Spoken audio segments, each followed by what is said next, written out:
Hey everybody, what's up and welcome back to today's video guys. And today guys, I'm going to go ahead and be showing you how to import a video into your Adobe After Effects project. This is a very simple thing to do guys, so make sure to watch this quick and easy video till the very end and follow my steps correctly so you can make sure this works the same for you and that you can do this yourself.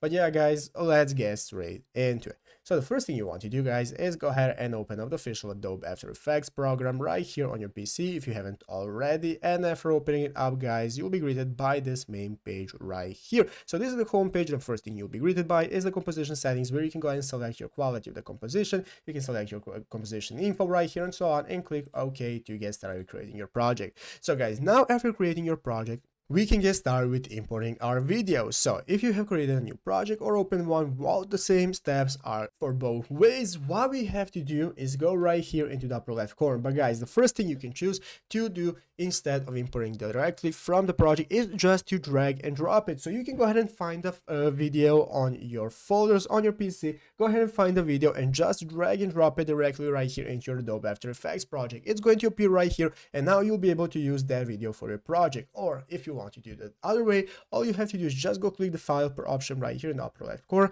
and then in the new menu that appears, find the import option. So under import guys, we have now the option to add a file or multiple files. We can import Adobe Premiere Pro project, anything we might want to think of, we can import it right here. So go ahead and find the file on your PC using the option right here, and after adding it, it's going to appear and you can get started with importing it into your project right here and creating the video.